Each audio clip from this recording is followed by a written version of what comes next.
मंगलमय मंगल करन वीतराग ज्ञान। नमो ताहि जाते भये अरहंतादि महान। हरि मंगल करियो महा ग्रंथ करन को काज। जाते मिले समाधि सब पावे निज पद राम। नमो अरहंताणं नमो सिद्धाणं नमो आयरियाणं नमो उवध्यायाणं नमो लोये सवसाहुरम्।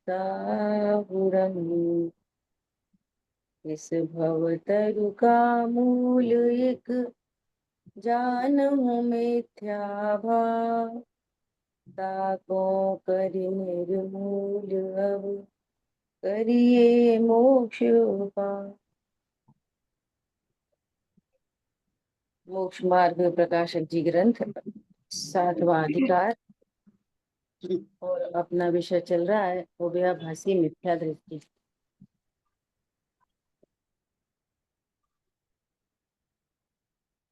अब तक अपनी चर्चा हुई कि यहाँ कह रहे हैं कि मैं तो अकर्ता हूँ और मुझे व्रतशील संयम आदि का पालन करना चाहिए। तो कह रहे हैं न तो तुमने द्रव्य स्वभाव को जाना और ना ही पर्याय स्वभाव को जाना। ठीक है, ऐसा। तो कह रहे हैं जो शरीर की क्रियाएं होती हैं, बाह्य क्रिया, वे तो शरीर आदि के आश्रित हैं और तुम शरीर से भिन्न हो।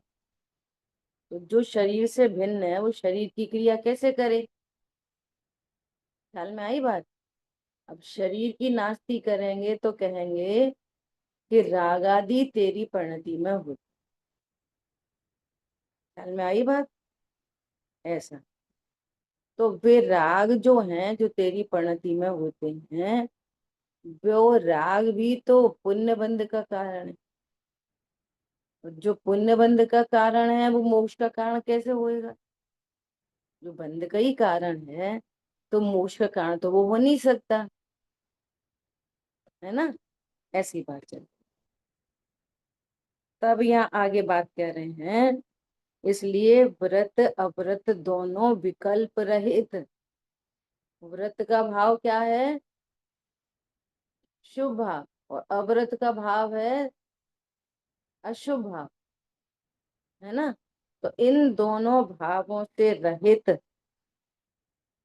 जो स्वभाव के आशय से शुद्धता प्रकट हो, वो मोक्ष मार्ग। ख्याल में आई बात? तो वहां तो कुछ ग्रहण त्याग का काम ही नहीं। ठीक है। और निचली दशा में कितने ही जीवों को शुभोपयोग और शुद्धोपयोग का युक्तपना पाया जाता है। इसलिए उपचार से व्रताधिक शुभ उपयोग को मोक्ष मार्ग कहा है। उपचार से जो बाहर से वो व्रत आदि दिखाई देते हैं, नग्न दिगंबर काया से भी प्रकट हो रहा अंतर मन। कोई नग्न दिगंबरत्व तो मोक्ष मार्ग नहीं है। 28 मूल गुण मोक्ष मार्ग नहीं है। अंतरंग में जितनी वीतरागता हुई है वो मोक्ष मार्ग। तो नग्न दिगंबर काया से वीतरागता दिख रही है। नग्न दिगंबर काया से क्या देखना? वीतराग। इनको इतनी वीतराग। अनुव्रतों से क्या देखना? कि इनको दो कषाय चौकड़ी के अभाव की वीतराग। समझ आई बात? वे 28 मूल गुण और वे प्रतिमा के भाव, वे तो मंद कषाय रूप भाव होने से बंद के ही कारण है। ठीक है। वस्तु का विचार करने पर शुभोपयोग मोक्ष का घातक ही है। कल इतनी चर्चा हो गई हो अपनी। क्योंकि बंध का कारण वह ही मोक्ष का घातक है, ऐसा श्रद्धान करना। शुभ भाव होते तो हैं, परंतु सम्यक ज्ञानी सम्यक दृष्टि उसको बंद का ही कारण जानता है। जितना स्वभाव का आश्रय से जो आनंद हुआ है वो मोक्ष मार्ग है। ख्याल में आई बात। स्वरूप का आश्रय होने पर जो रिलैक्सेशन है, ओहो, मैं अजर अमर अविनाशी, ये मोक्ष मार्ग है। रिलैक्सेशन हुआ नहीं है, निर्भयता आई नहीं है, ख्याल में आई बात, तो व्रत आदि थोड़ी मोक्ष मार्ग। ऐसा जो कल भाई साहब का 3 नंबर का, ऐसे तो क्रम से सुनो सारे प्रवचन, है ना। कल का 3 नंबर का जो प्रवचन है ना, मोक्ष मार्ग में कार्यशाला, उसको सुनना सब लोग। पूरा प्रमाण न, है ना, एकदम पूरी चर्चा है, बढ़िया। आपकी ऑथेंटिक होएगी। ख्याल में आई बात। ऐसा पूरी चर्चा की है, प्रमाण का द्रव्य, नय का द्रव्य, आगम शैली, अध्यात्म शैली। अभी भी समझ में नहीं आया तो पूछना, समझ लो पूरा रिवीजन है, पूरा का पूरा। किन्हीं ने सुना 3 नंबर का? सुना आपने? जी। है ना, पूरा समझ आया होगा अच्छे से। स्व पर क्या, आगम में स्व क्या, वो अध्यात्म में स्व क्या, द्रव्य कर्म, भाव कर्म, नो कर्म क्या है, बताओ। सुना तो बताओ। ओ भाई साहब ने नो कर्म किसको बताया, नो कर्म किसे कहते हैं, बोलो। भाव कर्म का बहिरंग कारण। हम्म, भाव कर्म का, बहुत बढ़िया, भाव कर्म का बहिरंग कारण। और परिभाषा बनाएंगे तो नो जिनके कर्म पर। आश्रय हम्म, जिनके आश्रय से भाव कर्म हुए, वे पत्नी कौन? बच्चे वे हुए, शरीर और संयोग, शरीर शरीर शरीर और संयोग, शरीर और शरीर से संबंधित पर पदार्थ, जिनका लक्ष्य करने पर, जिनका आश्रय करने पर राग द्वेष होते हैं, वे नो कर्म। अब कितने कर्म है कि किंचित कर्म, उनसे क्या होता है हम में कि कुछ नहीं, लक्ष्य करने पर राग द्वेष होते हैं। अभी देखो, जैसे पाकिस्तान हमारा नो कर्म है कि नहीं? नहीं है, है। पाकिस्तान का लक्ष्य करने पर राग द्वेष होता है, तो नो कर्म हो गया तुम्हारा। नहीं आई समझ में? अभी पाकिस्तानियों ने हमला किया, या क्रिकेट का मैच चल रहा है और क्रिकेट के मैच में पाकिस्तान जीत गई या हार गई, हार गई तो हमको खुशी हो रही है, और जीत गई तो द्वेष हो रहा है। तो जिसके लक्ष्य से राग द्वेष हो रहे, ख्याल में आई बात। और जिसका लक्ष्य, लक्ष्य तो हुआ, राग द्वेष नहीं हुए, तो वो हमारा नौकर नहीं कहलाए। हमारे बिल्कुल पड़ोस में कोई रहता है, हमें कोई लेना ही देना नहीं, अभी कभी देखा ही नहीं कौन है, हिंदू है, मुसलमान है, क्या है, हमें पता ही नहीं। तो उन वो सामने मिल भी गए, तो हमें कोई राग उत्पन्न नहीं हुआ, द्वेष उत्पन्न नहीं हुआ, तो हमारा नौकर्म नहीं कहलाएगा। चाहे बगल में रहता हो और कोई इतनी दूर रहता हो, अमेरिका। समझ में आ रही है? नौकर्म किसे कहेंगे? जिसका लक्ष्य करने पर राग द्वेष हो। और जिसका लक्ष्य करने पर राग, ऐसे ना तो पूरी दुनिया हमारा नौकर्म बन जाएगी, या हमारे संयोग में जो रहेंगे वही नौकर्म कहलाएंगे। तो दोनों बातें गलत हुई। बाजार जा रहे, साड़ी दिखी, कुछ नहीं, दिख गई, कुछ नहीं, और देखते से खरीदी वरीदी, कुछ नहीं, कितनी सुंदर है, नौकर्म कहलाई। समझ में आ रही है बात? नौकर्म। अब बताओ, वो किंचित कर्म है और पूरे दिन लड़ाई झगड़ा, हाँ, अच्छा बुरा, ये वो सब किसके चक्कर में चल रहा है? नो कर्म 99%। किसी को समझ में आता है कि कर्म का उदय, कोई कहता है नहीं कोई बात नहीं, अपने ही कर्म का उदय। ख्याल में आई बात। देखो भाई साहब ने चार्ट में, कोई कर्म का उदय विचार करे उसको भी अतीन्द्रिय कहा है, इस ज्ञान को भी अतीन्द्रिय ज्ञान कहा है। समझ में आ रही नहीं आ रही? क्यों कहा है अतीन्द्रिय, क्यों कहा है? कि सामने तो दिखाई दे रहा है कि पत्नी झगड़ा कर रही है सामने, तो ये तो इंद्रिय ज्ञान से दिख रहा है पत्नी झगड़ा कर रही, और मुझे गुस्सा आया। और अतीन्द्रिय ज्ञान से क्या दिख रहा है? नहीं, ये तो निर्दोष है, मेरे ही कर्म का उदय, और कर्म का उदय दिख नहीं रहा, लेकिन अतीन्द्रिय ज्ञान से कर्म का उदय दिख रहा। ख्याल में आ रही बात? तो पत्नी को देख रहा निर्दोष, और अपने कर्म का उदय विचार, ये इसको अतीन्द्रिय में लिखा उन्होंने। समझ आई बात? उसको किस में लिखा? अतीन्द्रिय में। तो राग द्वेष का बहिरंग कारण है नो कर्म। नो कर्म डायरेक्ट नहीं, लक्ष्य करे तो, और लक्ष्य करे भी नहीं, राग द्वेष हो ही तो बहिरंग। और अंतरंग कारण कर्म का द्रव्य उदय, संबंध। द्रव्य कर। फिर एक बात, तो एक प्रश्न पूछा उन्होंने, शांतनु सुनो ध्यान से। एक प्रश्न पूछा, क्या प्रश्न पूछा? राग क्यों उत्पन्न होता है, राग का निश्चय कारण क्या? और किसी ने ध्यान से सुना हो तो, राग का निश्चय कारण क्या, बोलो। तो नहीं सुना कोई बात नहीं, ध्यान से सुना नहीं, आप अपने से बताओ, राग का निश्चय कारण क्या? बताओ भैया। अच्छा निश्चय छोड़ो, राग क्यों उत्पन्न होता है, बोलो। मैं बोलूं? स्वयं को हाँ भूला। बोलो। स्वयं को भूला, है ना? यही आंसर चाहिए था। सुनो ध्यान से। और कल अपनी डिटेल में चर्चा हुई थी, कैसे समझ में आया कि हम चर्चा को सही से समझ रहे हैं? कल अपनी डिटेल में चर्चा हुई थी। क्या डिटेल में चर्चा हुई थी? कि जो राग उत्पन्न होता है, तो कथनचित आत्मा को उसका कर्ता कहा जाता है। क्यों कहा जाता है? परद्रव्य से छुड़ाने के लिए।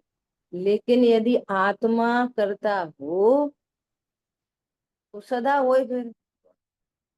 तो ये भी व्यवहारने का कथन है, स्वयं को भूल कर, या स्वयं को जानकर मिटेंगे, स्वयं को भूल कर।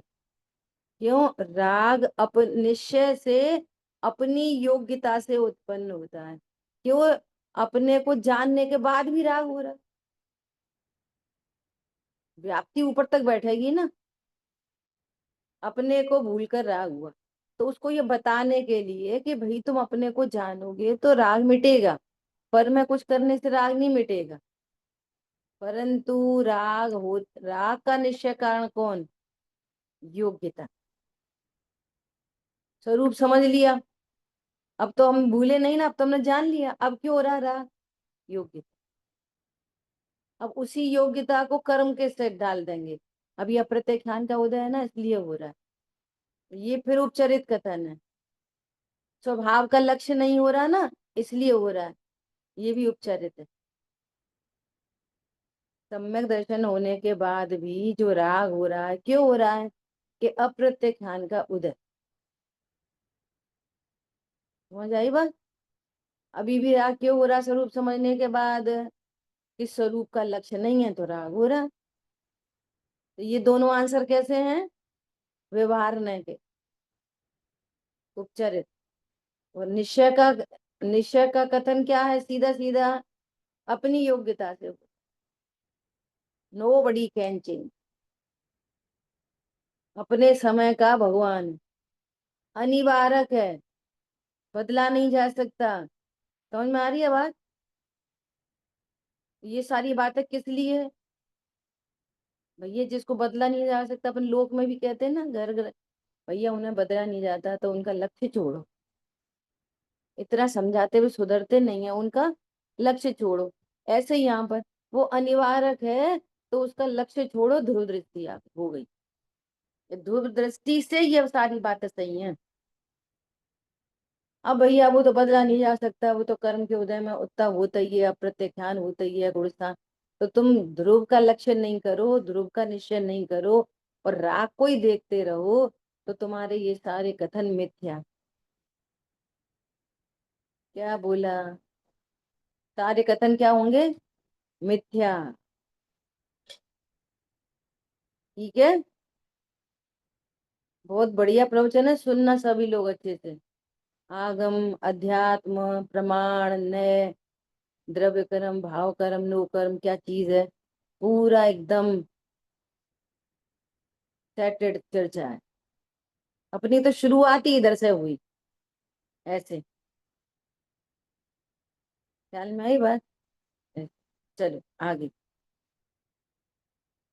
इस प्रकार शुद्धोपयोग ही को उपादेय मानकर उसका उपाय करना।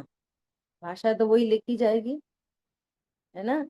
इस प्रकार ये समझो क्या, कि मैं अकर्ता ज्ञायक हूँ और बाहर में व्रतशील संयमादि होने चाहिए तो मोक्ष मार्ग होएगा, है ना? तो ऐसा मानना तेरा उभयाभास है।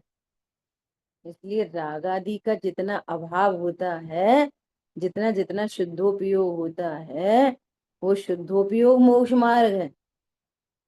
तो शुद्धोपयोग उपादेय नहीं, आत्मा उपादेय।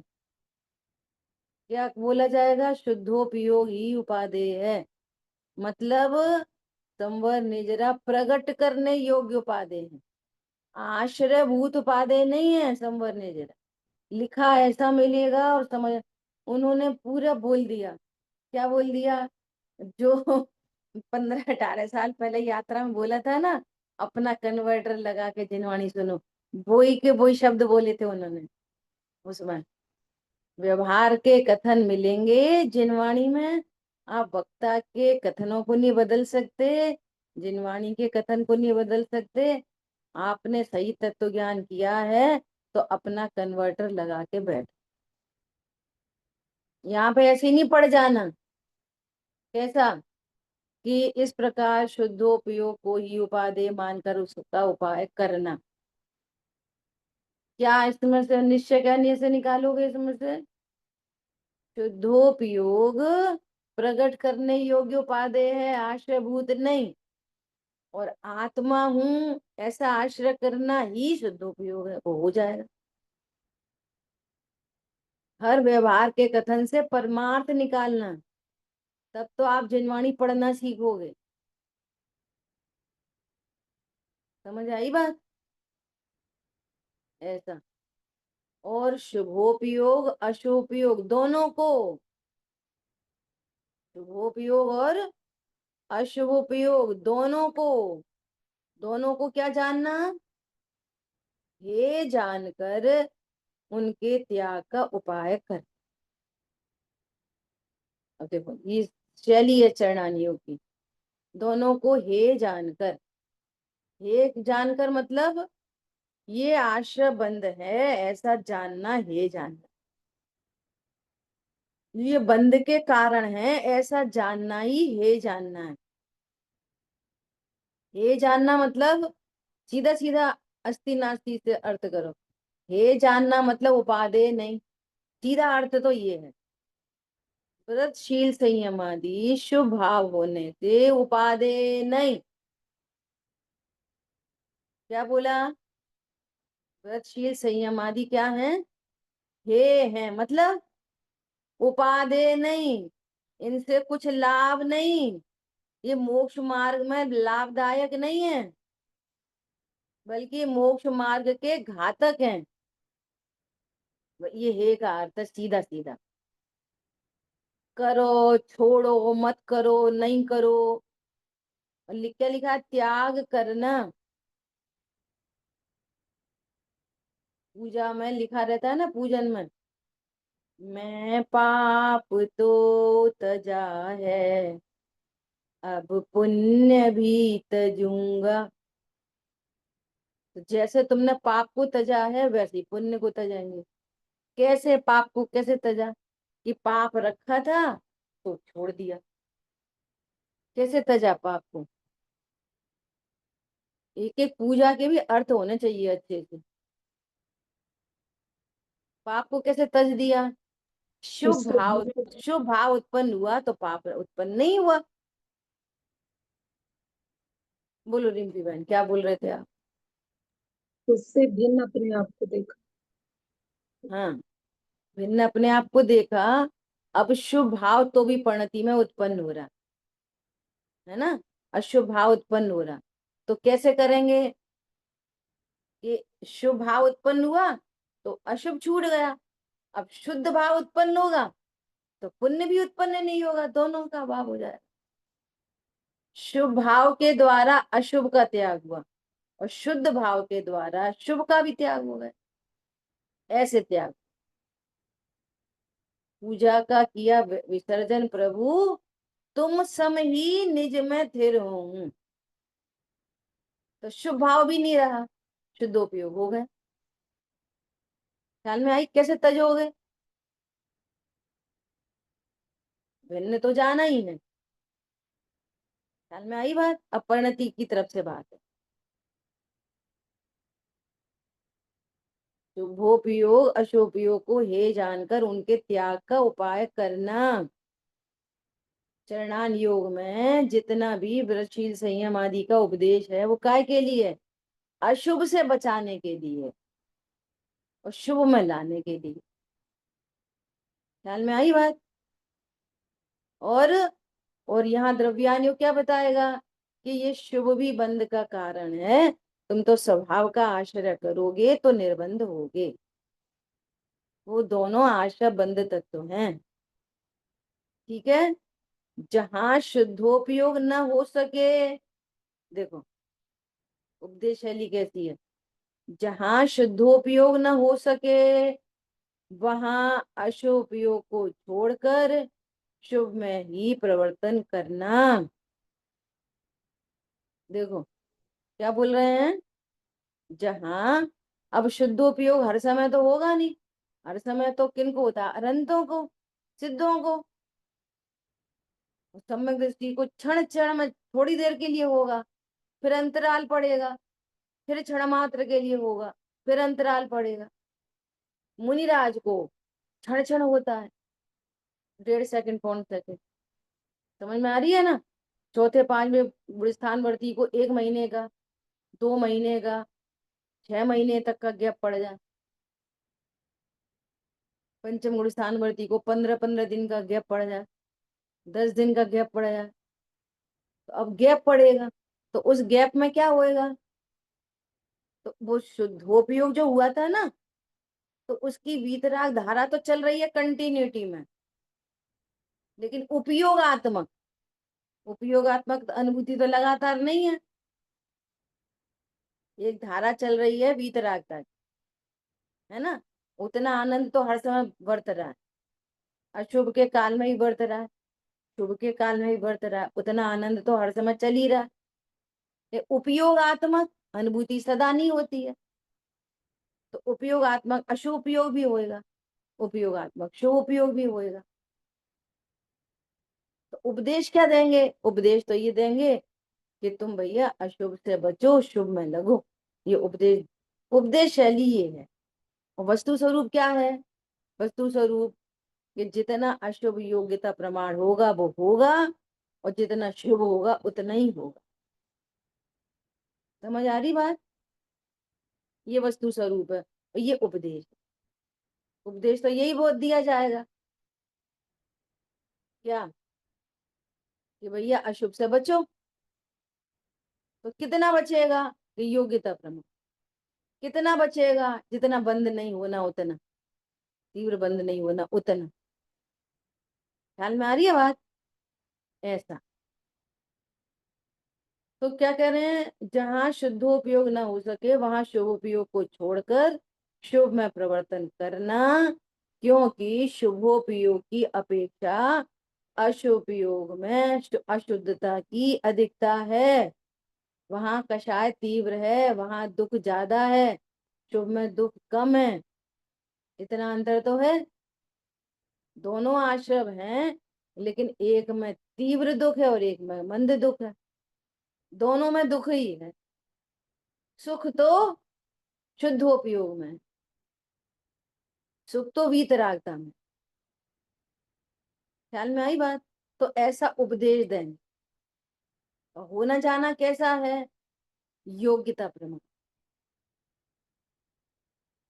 अब देखो योग्यता प्रमाण भी कैसा, अभी भाई साहब ने वहां बोला था ना, संयम की चर्चा में बोला कि कैसा सरल उदाहरण दिया। एक बच्चे को अपन ने 25 करोड़ रुपए दिए और उसको बोला कि तुम इसको दिल्ली ले जाओ। अब जिसके हाथ में 25 करोड़ हैं, तो वो क्या करेगा? हर स्टेशन पर उतरेगा, कुछ भी खाएगा। कोई देगा, कोई अपना नाश्ता लेके बैठा, लो बेटा खाओ, कुछ भी खाएगा। मोबाइल लगा के वो देखता रहेगा ऐसे ऐसे। कितना अलर्ट होके रहेगा। 4 घंटे का रास्ता है तो कितना अलर्ट। उसकी अलर्टनेस में क्या बसा होएगा? 25 करोड़ लुट नहीं जाए। समझ में आ रही है? और 2 करोड़ का सीधा सीधा फायदा। 25 करोड़ सही से पहुंचा दिए तो 2 करोड़ का फायदा। समझ में आ रही है बात? तो वो कह रहे हैं कि इसको इतनी सावधानी कहाँ से आ गई। और वैसे देखा जाए तो दारूबाज था वो। कोई कोई आया तो उसको क्या बोल रहा है? बहन जी बैठो। कोई बोला थोड़ा खिसको, तो ए मैं नहीं खिसक रहा, मेरी सीट है। झगड़ेगा नहीं कोई से,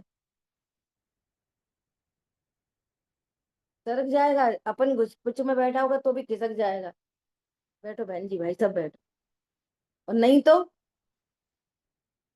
समझ में आ रही है? दृष्टांत तो सरल है। अब सुनो, जो अपने को देह रूप अनुभव करता है वो असंयमी है। संयम किधर से आ गया? वैल्यूएबल थिंग है यहाँ मैं भगवान आत्मा। जिसके ज्ञान में भगवान आत्मा आया, जिसके हाथ में रत्नत्र है। अब 25 करोड़ की तो महिमा आ रही है, वो दे दृष्टि है ना, जड़ की बुद्धि। 25 करोड़, अरे जिसकी पणति में रत्नत्र हो तो वो किससे झगड़ेगा? इन इन इन रत्नत्रय को क्या करना है? भवांतर में लेके जाना है। क्या बोला? मैं शुद्धात्मा और प्रणति में रत्नत्र प्रकट हूं। अब वो क्या खाएगा? समझ में आ रही है बात? कैसा पिएगा, कैसा बोलेगा? अरे किसी को ऐसा बोलते ना, किसी को ये वो अभी इलेक्शन में खड़ा ही हुआ है खाली, अभी नेता वेता बना नहीं, तो ही भाषा बदल गई। अब सिगरेट पीते हुए चलेगा वोट मांगने। अरे तुम्हें यहाँ भगवान बता रहे हैं कि तुम भगवान हो, अभी भगवान बने नहीं, भगवान बनने के इलेक्शन में खड़े हो, तो तुम्हारा उठना बैठना खाना पीना सब कैसा होएगा? ये संयम कहाँ से आएगा? चील की नौबाड़ कब लगेगी? अंदर खेती होएगी तो। और नहीं होएगी तो उजड़ी रहेगी नौबाड़। कौन फेंसिंग लगाता है? जिस खेत में कुछ भी नहीं हो, बीज नहीं डला हो, अंकुरण नहीं आए हो, तो उसकी फेंसिंग कौन करता है? कोई नहीं। और जैसे ही उसमें बीज डाल दिया और छोटी छोटी कोपलें आ गई, अब क्या होएगा? कोई बकरी नहीं चल जाए, फेंसिंग लगा दो। तो ये शील की नौबाड़ कब आएंगी, कैसे आएंगी? महामहिम तत्व हूँ। ये क्यों नहीं है? तुम्हें महिमा अपनी नहीं आई है इसलिए नहीं। प्रणति में रत्न नत्र नहीं है, हो तो दुर्लभ है, आगामी भव में लेके जाना। समझ में आ रही है बात? तो लोक में हम इतने सावधान हो जाते हैं, तो कह रहे हैं अशुभ योग को छोड़कर शुभ में प्रवर्तन करना कौन करेगा? जिसको अपनी महिमा आएगी, जो इलेक्शन में खड़ा हो गया, अरे मैं भी भगवान बन सकता। आई बात समझ में? वो गाड़ी गाड़ी में टक्कर हो गई, अब उतर गई गाड़ी, दर शीशा खोल के, ओ तूने क्या कराई है? गलती उसकी, उसने टक्कर मारी, हम क्षमा मांग के चले जाओ चुपचाप। क्यों? हमारे पास भगवान है, उसके पास जड़ है। क्या बोला? इस इन कर्मों का बंद होएगा, हमें भुगतना पड़ेगा, इसलिए अपने को बचाओ।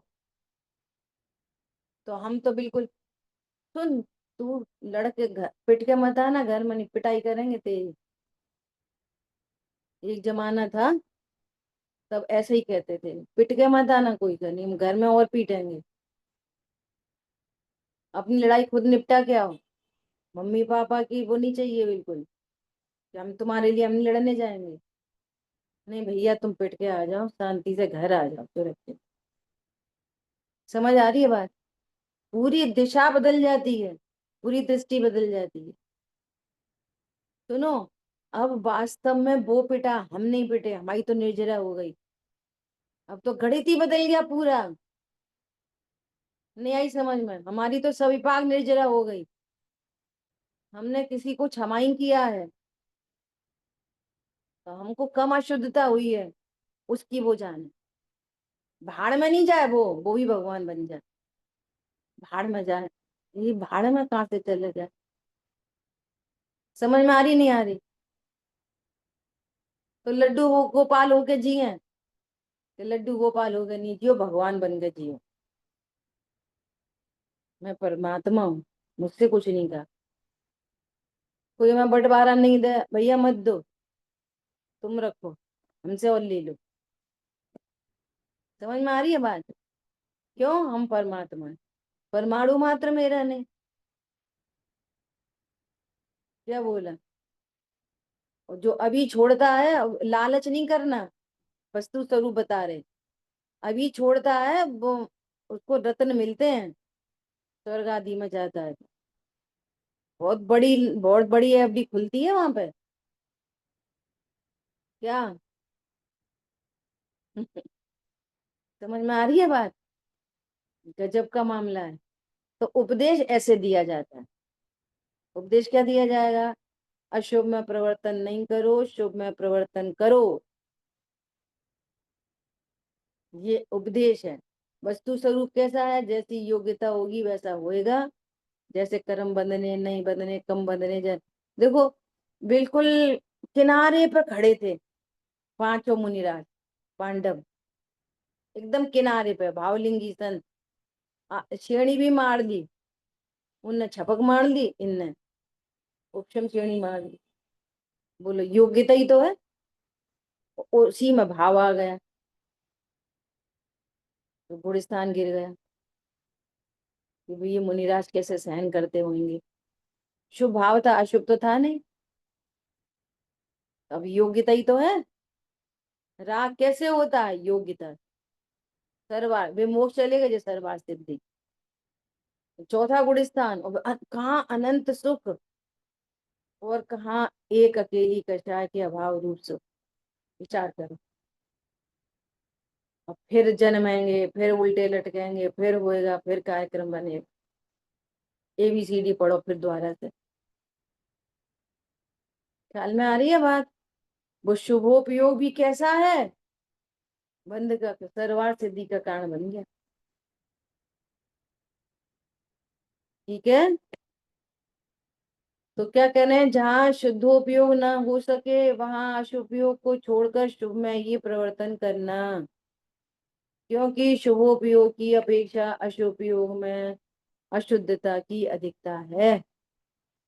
वहां तीव्र बंध है, वहां मंद बंध है। वहां तीव्र आग ये बंध की तरफ से है ना, और इधर आकुलता की तरफ से, भाव की तरफ से, वहां पे मंद आकुलता या तीव्र आकुलता।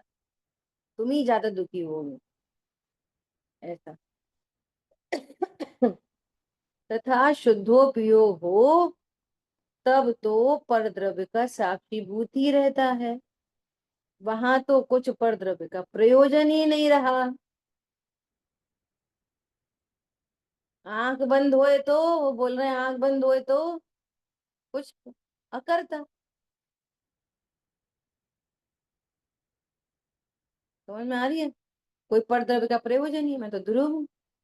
और आंख खुले तो अशुभ से बचना, शुभ में प्रवर्तन करना, देवशास्त्र गुरु की समीपता रखना, सत्संग में रहना, ये उपदेश दिए जाते हैं। ठीक है, ऐसा। शुभोपयोग हो, वहां बाह्य व्रतादि की प्रवृत्ति होती है। होती है, अब आ गए ना होती पे, होती है। और अशुभयोग हो, वहां बाह्य अव्रत आदि की प्रवृत्ति होती है। होती है वो तो। अभी चेक करो, चेक कर लो।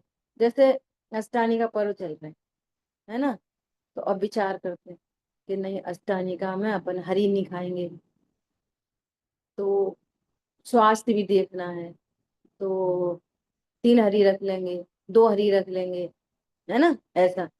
और एक भाव क्या आएगा, अब ठीक है खा तो रही है, ठीक है और खा लेंगे। तो अब विचार करो, ये तीव्र कषाय बोल रही है, ये मंद कषाय बोल रही है, और मैं अनाहरी हूँ। तीनों परिणाम आपको ख्याल आएंगे, ऐसा।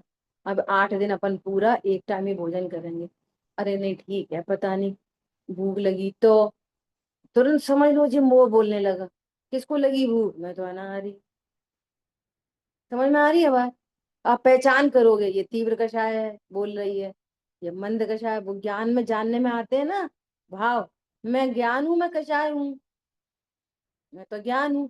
तो तीव्र कषाय भी जानने में आती है, मंद कषाय भी जानने में आती है, स्वरूप का स्मरण भी जानने में आता है, सब जानने में आता है। मैं जानना ना हूँ।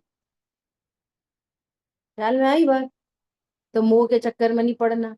मोह तो ऐसे ही बुलवाएगा, करवाएगा, हम अलर्ट। अरे भूख लगी तो किसको लगती भूख, मुझे तो नहीं लगती। क्या बोला, मुझे तो भूख नहीं लगती, मैं तो अनाहारी हूँ, ऐसा। तो सब रियलाइज करना उन चीजों को कि ये क्यों हो रहा है, क्या हो रहा है, ऐसा। ठीक है। शुभोपयोग हो, वहां बाह्य व्रतादि की प्रवृत्ति होती है। अशुभोपयोग हो, तीव्र बंध होना हो। अशुभोपयोग मतलब तीव्र कषाय, शुभोपयोग मतलब मंद कषाय। वहां बाह्य अव्रतादि की प्रवृत्ति होती है, क्योंकि अशुद्धोपयोग के और पर द्रव्य की प्रवृत्ति के निमित्त नैमित्तिक संबंध पाया जाता है। अब 4-5 शब्द हो गए। शुद्धोपयोग, शुभोपयोग, अशुभोपयोग, अशुद्धोपयोग, ये 4 चीजें हो गई। बोलो क्या हुआ?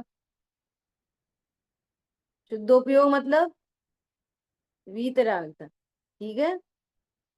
और शुभोपयोग अशुभोपयोग दोनों अशुद्धोपयोग। 4 चीज नहीं है, 3 नहीं है। शुभोपयोग अशुभोपयोग दोनों क्या है, अशुद्धोपयोग। ख्याल में आई बात? अशुद्धोपयोग के 2 भेद हैं, शुभ और अशुभ, और एक है शुद्धोपयोग। ठीक है, ऐसा। एक एक विद्वान ने कैसा अर्थ निकाला, विधान में उन्होंने अर्थ किया, बोले वह आप भाव है अशुद्धोपयोग, और ये है शुभोपयोग, और ये है शुद्धोपयोग। शुभ भाव है शुभ भाव, उसको शुभ भाव रहने दिया। समझ में आ रही है बात? ये शुभोपयोग, ये शुद्धोपयोग, और पाप भाव है अशुद्धोपयोग। मुमुक्षु विद्वान। समझ में आ रही बात? और जनता को कुछ पड़ी ही नहीं है। तुम जे बता दो तो ठीक है, जे भी बता दो तो भी ठीक है, कुछ और बता दो वो भी ठीक। किसी को कुछ नहीं पड़ी। इसलिए जिनके लक्ष्य नहीं है ना, वे काम नहीं कर सकते। शुद्धोपयोग और अशुद्धोपयोग। अब अशुद्धोपयोग के दो भेद, शुभोपयोग और अशुभ। ठीक है, ऐसा। अब क्या कह रहे हैं कि जो अशुद्धोपयोग है, अशुद्धोपयोग मतलब जो स्वभाव का लक्ष्य करे वो शुद्धोपयोग, और जैसे ही पर लक्ष्य हुआ वो अशुद्ध उपयोग हो गया। अब पर लक्ष्य में देवशाय गुरु तो शुभोपयोग, और पत्नी बच्चे दुकान मकान तो अशुभ। तो अशुद्धोपयोग तो पर द्रव्य का लक्ष्य करता ही है। अशुद्ध उपयोग कहते ही उसे हैं जिसमें पर लक्ष्य हो। ठीक है, वो पर लक्ष्य में, पर द्रव्य में और अशुद्ध उपयोग में क्या है, निमित्त नैमित्तिक संबंध पाया जाए। पर द्रव्य नो कर्म की बात आई ना, न- जैसे ही अशुद्ध उपयोग होगा नो कर्म का लक्ष्य हो जाए। लेकिन नो कर्म राग नहीं कराएगा। और सुनो, सुनो केमिस्ट्री क्या है। जैसे ही ज्ञान में परलक्ष्य हुआ, नियम से राग उत्पन्न हो जाए। ये नियम है ये। परलक्ष्य होते से राग उत्पन्न होता है। क्या बोला? परलक्ष्य होते से ही क्या होता है, राग उत्पन्न होता है। और परलक्ष्य का कैसा लक्ष्य है, तो वो राग शुभ और अशुभ होएगा। तो ये निमित्त नैमित्तिक संबंध पाए जाते हैं इससे। किस किस में, तीन चीजें हो गई। परद्रव्य, उपयोग का बहिर्मुखी होना, और उसी समय कषाय उत्पन्न होना। ये इसका निमित्त, ये इसका निमित्त, आपस में से निमित्त नैमित्तिक संबंध। समझ में आ रही है? ज्ञान की पर्याय में परलक्ष्य हुआ तो उसके निमित्त से राग उत्पन्न हुए। परलक्ष्य भी राग नहीं कराता। निमित्त नैमित्तिक संबंध। परलक्ष्य, परद्रव्य, उपयोग का बहिर्मुखी होना, और उसी समय राग होना, ये तीनों काम एक साथ होते हैं निमित्त नैमित्तिक संबंध में। ख्याल में आ रही है बात? एक साथ होते हैं। तथा पहले शुभोपयोग छूटकर शुभ शुभोपयोग हो, फिर शुभोपयोग छूटकर शुद्धोपयोग हो, ऐसी क्रम परिपाटी है। अभी बात चर्चा हो गई। मैं पाप तो तजा है। पाप को कैसे तजा? शुभोपयोग के द्वारा। शुभोपयोग भी तजूंगा कैसे? शुद्धोपयोग के द्वारा। ऐसा क्रम है बढ़ता हुआ। पर करता क्रम नहीं है किसी में। आगे बात आ रही है बहुत सुंदर। अब बताओ, जो शुद्धोपयोग हुआ वो किसके कारण से हुआ? शुभोपयोग से। समझ आई बात? शुभोपयोग के कारण शुद्धोपयोग नहीं होता, उससे पूर्व में होता है। कारण कार्य संबंध नहीं। शुभोपयोग से, इसलिए लोग कहते हैं व्यवहार करते रहो निश्चय हो जाएगा। नहीं होएगा। शुभोपयोग शुद्धोपयोग का कारण नहीं, त्रिकाली ध्रुव शुद्धोपयोग का कारण। फिर से, अशुभोपयोग, शुभोपयोग, शुद्धोपयोग, ये त्रिकाली ध्रुव दिख रहा है सबको? त्रिकाली ध्रुव। अब सुनो, शुभोपयोग अशुभोपयोग छूटकर पाप भाव छूटकर पुण्य भाव होता है, पुण्य भाव छूटकर वीतराग भाव होता है। ये क्रम है, लेकिन कर्ता क्रम नहीं है कि शुभोपयोग शुद्धोपयोग कराएगा। शुभ भाव से वीतरागता होगी। वीतरागता किससे होगी? स्वलक्ष्य से। ये दोनों किससे हो रहे हैं? पर लक्ष्य से। ख्याल में आ रही है बात? इनमें अंदर अंदर में निमित्त नैमित्तिक संबंध कह दो भले, लेकिन कर्ता कर्म संबंध नहीं। इसमें क्या दोष आएगा? क्या दोष आएगा? देखो, शुद्धोपयोग चाहिए तो क्या करना पड़ेगा? शुभोपयोग। शुद्धोपयोग चाहिए तो क्या करना पड़ेगा? शुभ भाव। शुद्धोपयोग चाहिए तो क्या करना पड़ेगा? ध्रुव का आश्रय। समझ में आ रही है बात? यदि शुद्धोपयोग चाहिए तो क्या करना पड़ेगा? शुभ भाव करो। नहीं नहीं, स्वभाव का लक्ष्य करो, क्योंकि ये पर लक्ष्य से होते हैं। ख्याल में आई बात? और यदि इससे ये होता है ऐसा मानोगे तो कितना बड़ा दोष आ रहा है पता है? शुभोपयोग के लिए क्या कर रहे हैं? ये अशुभयोग करो, पाप करो। तो इससे पहले ये था, इससे पहले ये था। समझ में आ गई बात? यदि शुभ को शुद्ध का कारण मानोगे तो शुभ के लिए अशुभ करो पहले, क्योंकि पहले अशुभ था। शुद्ध से पहले शुभ था तो उसको कारण बना दिया, और शुभ से पहले अशुभ था तो फिर इसका कारण ये बन जाएगा, तो दिक्कत आ जाएगी। वही लिख रहे हैं आगे। अब देखो, तथा कोई ऐसा माने कि शुभोपयोग है सो शुद्धोपयोग का कारण है,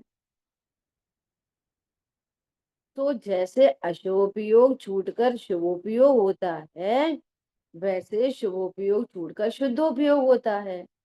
ऐसा ही कारण कार्यपना हो तो शुभोपयोग का कारण अशुभोपयोग ठहरेगा। समझ आई बात? भैया हमें शुद्ध भाव चाहिए तो क्या करें? तब तक तुम शुभ में प्रवर्तन करो। कोई बोले हमें शुभ भाव चाहिए तो तुम तब तक अशुभ में प्रवर्तन करो। नहीं, ऐसा रॉन्ग वे चला जाए। तो किसी छोटी छोटी बातों की सूक्ष्मता से बातें बताई, वो पहले होता है लेकिन वो कारण नहीं है। शुद्धोपयोग का कारण शुभोपयोग नहीं है। ये वाली बात पकड़ में आ जाए ना, तो जो शुभ भाव होते हैं ना, शुभ भाव, उनका उनकी महानता छूट जाए, उसकी महिमा छूट जाए। शुभ भाव से कभी भी शुद्ध भाव नहीं होता। स्वभाव के आश्रय से शुद्ध भाव होता है कि शुभ भाव से होता है? शुभ भाव के काल में तो परलक्ष्य है, परलक्ष्य से स्वलक्ष्य कैसे होएगा?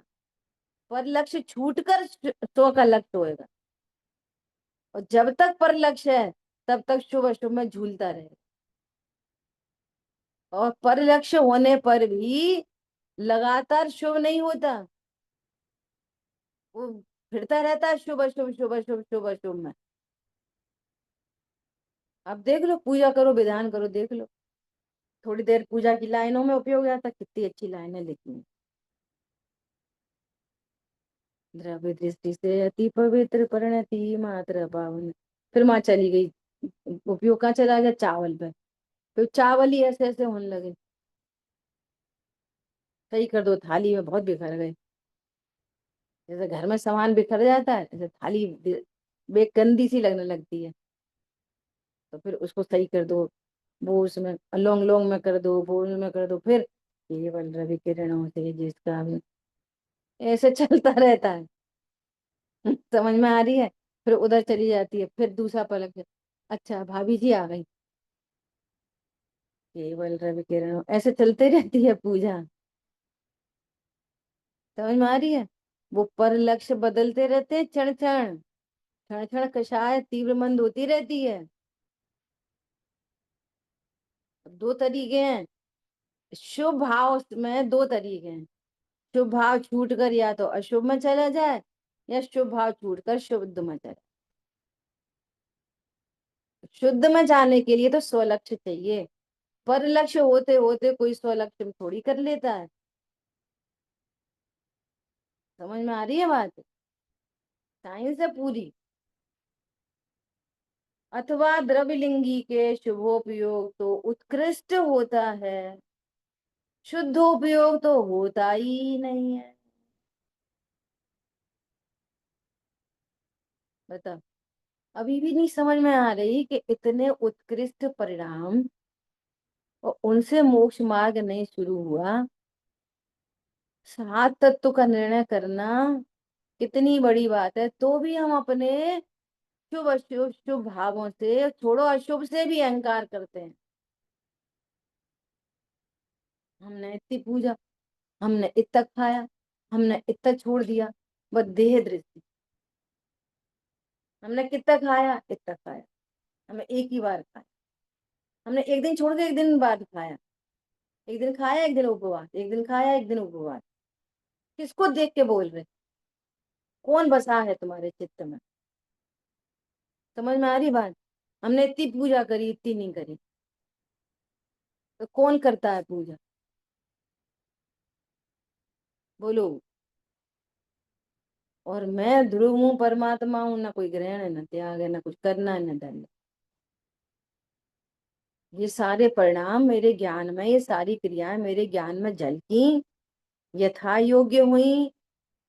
तीव्र कषाय मंद कषाय यथा योग्य हुई, बंद के अकॉर्डिंग हुई कि मेरे अकॉर्डिंग हुई, और मेरे में लाभ हुआ कि हानि हुई? क्या हुआ? कौन हूं मैं? और उससे लाभ हानि देख रहे, भावों से लाभ हानि देख रहे, जो एकांत बंद के कारण। क्या बोला? उन भावों से क्या देख रहे? लाभ हानि, जो क्या है? एकांत रूप से बंद के कारण। अब किसको महिमा आएगी शुभ भाव की? पागल को ही आएगी, मूड। अभी वीर सागर जी भाई साहब आए थे ना, उन्होंने बोला, देखो एक घटना बता रहे। उन्होंने बोला जैन दर्शन के 10 क्रांतिकारी वाक्य, 10, अब जो भी कितने बताए उन्होंने, तो दो तो उन्होंने क्या, व्यवहार न अभूतार्थ है, ये क्रांतिकारी वाक्य जैन सार कहीं नहीं मिलेगा। क्रांतिकारी वाक्य है ये, व्यवहार न अभूतार्थ है। और दूसरा क्या बोला? पर दब्बा दो दुख गई, पर द्रव्य के आश्रय से दुर्गति होती है। पर लक्ष्य हुआ दुर्गति चालू, स्वलक्ष्य हुआ तो सुगति, स्वलक्ष्य से सुगति होती है, और पर द्रव्य से, पर द्रव्य के लक्ष्य से दुर्गति होती है। अब पर द्रव्य कौन कौन है? देव शास्त्र गुरु के लक्ष्य से भी दुर्गति होती है। कितनी ताकत है इसको सुनने के लिए, बोलने के लिए। तो फिर प्रवचन उनका खत्म हो गया, हम थोड़ा सा लेट पहुंचे थे, तो हमने आधा सुना था। सुबह था 9 बजे, 9:15 बजे पहुंचे, तो थोड़ा सा निकल गया। फिर हम भाई साहब से मिलने खड़े हुए प्रवचन के बाद, तो एक भाई साहब आ गए हमारे सामने, तो बोले कि पंडित साहब एक बात कहनी थी। तो बोलो। आपने बोला कि परद्रव्य के आशय से दुर्गति होती है, ये तो ठीक है, सुनना, ये हमारे सामने की बात है, ये तो ठीक है, पर देवशास्त्रु के लक्ष्य से दुर्गति होती है, ऐसा तो नहीं बोलना चाहिए था। लोग अपने अज्ञानता से पंडित जी को ही पढ़ाने तैयार रहते हैं। समझ में आ रही बात? अब कोई पहली बार आया, और पहली बार आने वाले ने ये वाली बात सुनी कि देवशाह गुरु के आश्रय से दुर्गति होती है, तो गड़बड़ हो जाएगी, है ना? तो ये बोले कि, हम्म, किसको समझना है ये बता तुम। वो एक एक कह रहे थे, तो तुम उसको लाओ अपने सामने, हम उसको जिसकी समस्या हम उसको ही समझा देंगे। आपको समझना है क्या कि नहीं नहीं हम तो ठीक है, हम तो ठीक है? तो वो किसी कोई कह रहा था, तो वो कोई को लाओ पहले हमारे सामने, नंबर 1। तो मुझे इतने अच्छे आंसर लगे हुए दोनों। नंबर 2, ये जिस सभा के अंदर हम बैठे हैं, ये सभा स्वाध्यायियों की है, या ब्रह्मचारी भाई लोग हैं, ब्रह्मचारी बहनें लोग हैं, है ना? तो तुमने हमें इनके बीच में बुलाया, तुम सूक्ष्म तत्व चर्चा करेंगे कि पहली क्लास की करेंगे? तो तुम पहले क्लास वालों को बिठा के दूसरी चर्चा करवाते हैं हमसे। हमारी तो जिम्मेदारी नहीं। समझ में आई बात? ये दो आंसर किए हमने। अच्छा, अब कोई नया भी आया, मान लिया नया, कोई नया आए, है ना, तो उसके तो कान खड़े हो जाएं, ये क्या कह दी,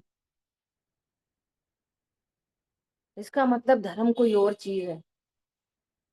तो कोई राइट प्रोसेस में भी तो जा सकता है पहली बार सुनने वाला, कि पहले 100 दफे ये सुनाओ और तब बाद में वो बताओ।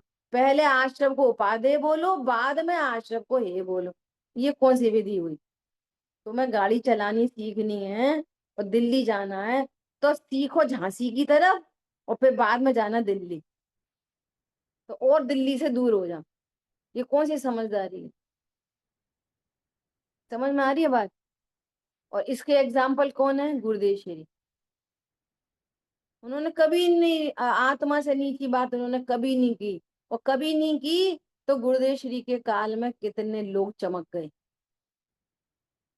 समझ में आ रही है बात? उनके काल में कितने लोगों का काम हुआ, विचार करो। लेकिन उन्होंने आत्म, कोई लोग ऐसे बोलते हैं ना, साफ बता देना आलू छोड़ दें, रात्रि भोजन छोड़ दें। तो कि मुसलमानों के बीच लाए हो क्या? जैनियों के बीच में लाए हो कि नहीं? तो हम ये बताएं कि रात में छोड़ो और आलू छोड़ो। और मुसलमान को भी क्या समझना है?